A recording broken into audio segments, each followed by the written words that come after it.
Tonight on Oregon Field Guide. You didn't make that eddy. Oregon's wild and scenic Rogue River offers up a challenging but thrilling whitewater ride. Join us on a raft trip through the legendary Rogue. Oh, this is just magnificent.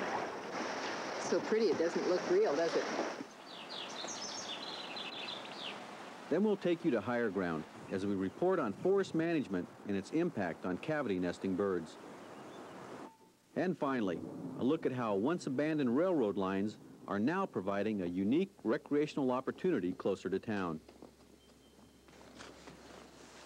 Good evening and welcome to another edition of Oregon Field Guide. I'm your host, Steve Amon. Early adventurers risked their lives exploring wild rivers cascading through the canyons of the West. But today, thanks to modern equipment, almost anyone can enjoy a safe trip on a whitewater river. Tonight we join a couple as they get behind the oars for their first trip on Oregon's wild and scenic Rogue River.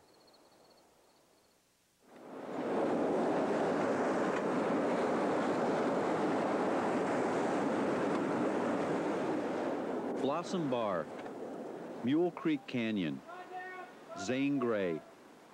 These are some of the names that draw visitors to the legendary Rogue River.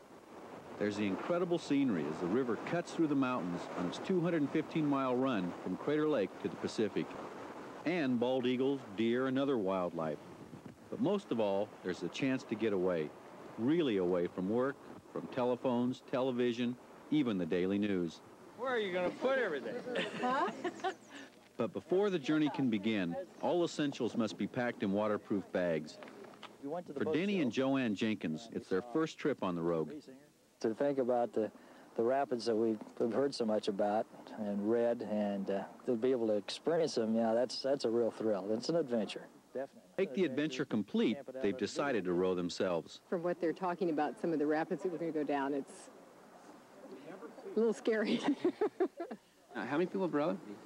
Denny has rowed a raft once before, but Joanne never has. So they've joined a guided trip to make sure the experience is safe as well as fun. Dan Geyer is lead guide. If you watch my boat, or the guide boats, that's where you want to go, okay? On dry land, Dan shows the new boaters how to avoid trouble. Where you gain control in a rowboat is by going slow current. Dan requires that every boater wear a life jacket on the river. You want to be safe. Finally, it's time to shove off. The trip starts on an easy stretch of river where everyone can practice rowing. Okay? It's a good time to work on your stroke. Nice, even strokes. Right now, it's kind of spread out. Just before the rapids, Dan shouts instructions about the best route. Okay, now this next rapids, right of center. So pass that back, right of center. Right of center on the next one. Right of center. Right of center on the next one.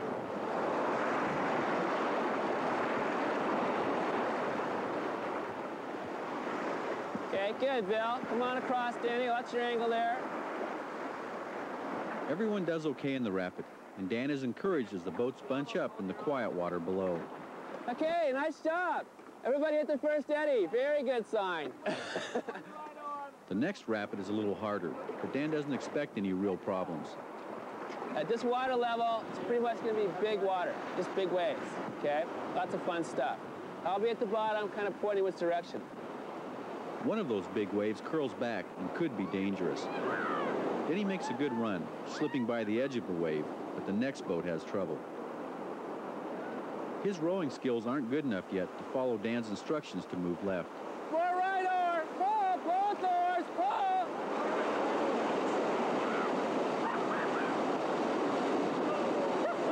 Nicely done! Whew. On this section, rafters share the river with jet boats taking customers on tours from Grants Pass. But motorized boats are prohibited below the bridge at Grave Creek. That's a federally protected wild and scenic section, and the Rogue gets both more scenic and more wild, starting right away with Grave Creek Falls. Down the middle! Down the middle! Lots of splash, but no problem. Now we need to bail off the boat a little bit. Rainy Falls is too dangerous to run, so the guides take the boats around down the narrow fish ladder.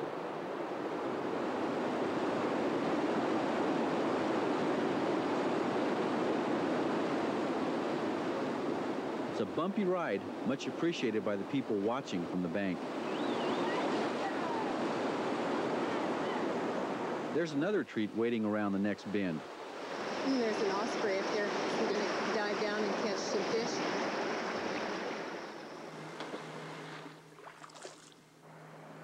No fish on that attempt.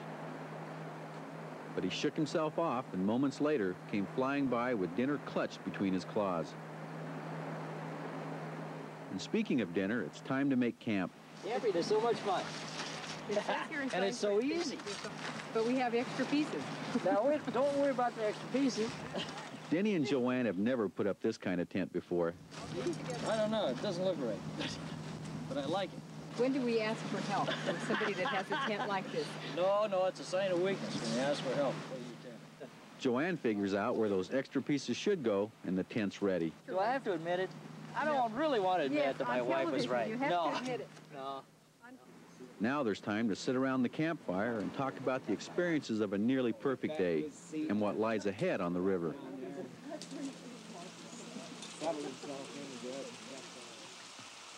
An unpleasant sound greets the new day, rain. I think maybe I might need some gloves in the boat today. This rain is a little bit cold.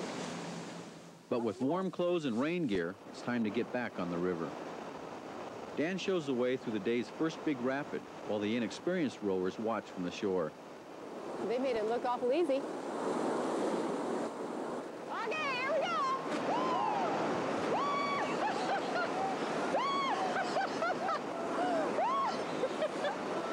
Here we are going backwards. Good recovery. Now we get to do some bailing.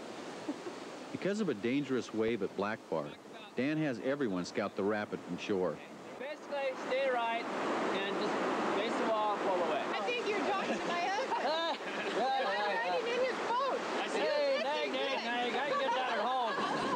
God, you're pushing, Dan. In spite of his wife's doubts, Denny is now confident he can handle the raft, and he proves it, getting good reviews from his partner. Stroke, stroke, stroke, stroke. Woo!